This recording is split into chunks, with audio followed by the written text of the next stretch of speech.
Suite à ma dernière vidéo sur David Lomata, plusieurs d'entre vous m'ont demandé des précisions concernant les circonstances de son second procès et sa condamnation définitive.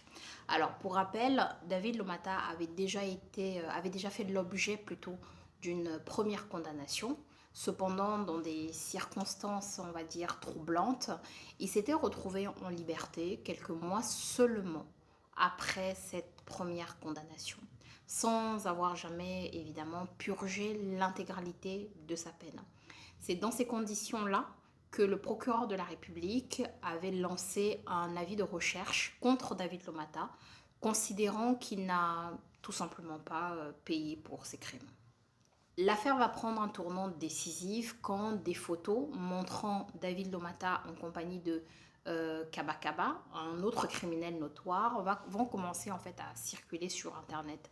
Ces images-là vont immédiatement attirer l'attention du procureur de la République, qui va en déduire que en fait Lomata est sorti de prison de manière bizarre et qu'il est probablement hébergé par Isaac Kabakaba, qui lui également est un criminel recherché. Sentant les taux se resserrer autour de lui, c'est là que David Lomata va prendre la fuite et traverser le fleuve Congo pour se réfugier à Brazzaville. C'est grâce à la collaboration efficace entre les autorités des deux Congos qu'il sera finalement arrêté puis extradé vers Kinshasa. Le 14 juillet, David Lomata va être jugé en flagrance au tribunal de grande instance de Gombe. Ici présent donc accompagné de ses avocats pour répondre aux chefs d'accusation dans lesquels il était poursuivi, mais aussi pour éclaircir les mystérieuses circonstances de sa libération anticipée face à la première condamnation, par rapport à la première condamnation. Dès l'ouverture de l'audience le 14 juillet, la défense donc les avocats de David Lomata, vont tenter une manœuvre qu'on appelle dilatoire. En fait, ils vont demander un report de procès de 2 jours en prétextant que leur client serait souffrant, incapable de répondre de manière consciente et éclairée aux questions du tribunal. Alors, David Lomata a été finalement condamné à mort.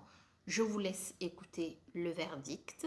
Prévenu Lomata David de la partie civile Chungu Bolungu Joly, dit établi.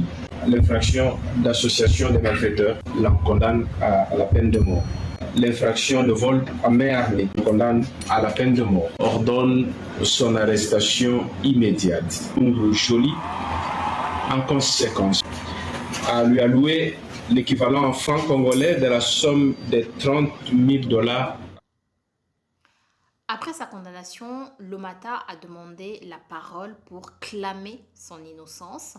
Il a déclaré qu'il n'avait pas fait de mal à une mouche depuis sa première condamnation et qu'il considérait cette deuxième décision comme profondément injuste.